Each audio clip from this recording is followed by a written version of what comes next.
Halo, selamat pagi untuk anak didik kami. Hari ini kita lanjutkan materi lanjutan dari klasifikasi makhluk hidup.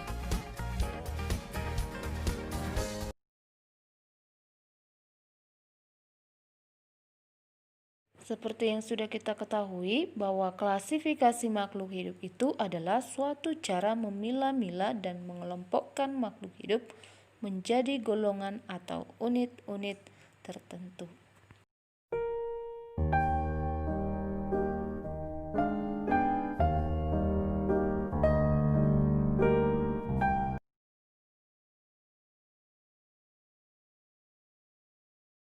Tujuan klasifikasi makhluk hidup adalah untuk mempermudah mengenali, membandingkan, dan mempelajari makhluk hidup.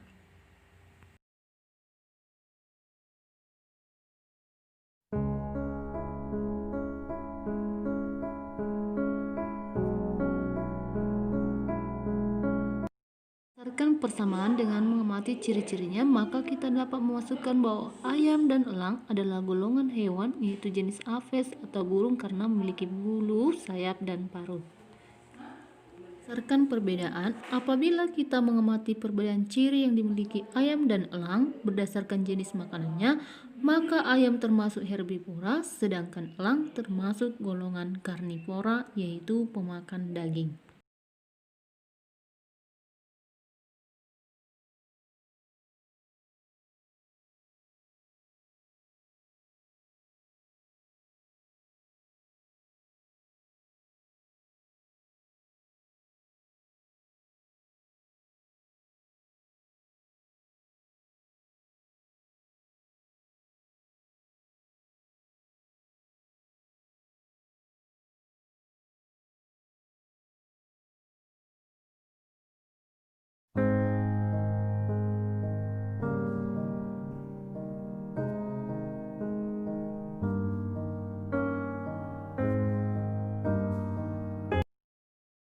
Kingdom adalah suatu tingkatan atau takson makhluk hidup yang paling atas atau paling tinggi dalam suatu tingkatan makhluk hidup.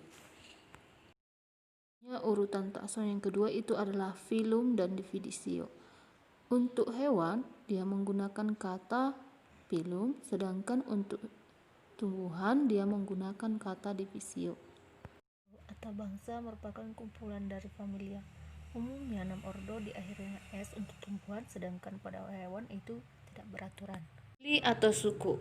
Umumnya nama dalam famili diakhiri dengan kata atau marga berada satu tingkat di atas spesies. Genus terdiri atas beberapa spesies yang memiliki ciri-ciri tertentu yang sama.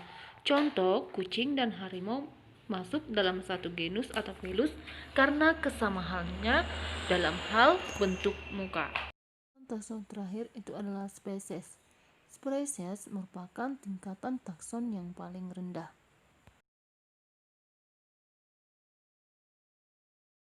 Membuat nama ilmiah suatu makhluk hidup, Linnaeus menggunakan sistem binomal nomenklatur. Termasuk cara membuat nama ilmiah suatu makhluk hidup. Tiap makhluk hidup memiliki nama jenis yang terdiri dari dua kata Latin. Pertama, menunjukkan genus dan penulisannya diawali dengan huruf besar, dan kata kedua menunjukkan spesies dan penulisannya diawali dengan huruf kecil. Ketiga, penulisan nama makhluk hidup dilakukan dengan huruf miring atau diberi garis bawah. Contoh penulisan nama ilmiah. Padi dengan bahasa Latin Origia sativa. Seperti yang sudah diterangkan tadi, dalam penulisan nama ilmiah, bahwa setiap makhluk hidup itu memiliki nama jenis atau spesies yang terdiri atas dua kata Latin. Kata pertama menunjukkan genus dan kata kedua itu menunjukkan spesies.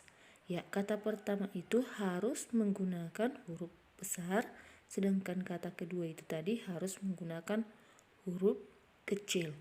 Penulisan nama makhluk hidup dilakukan dengan huruf miring atau diberi garis bawah. Dan itu harus terpisah kata demi kata.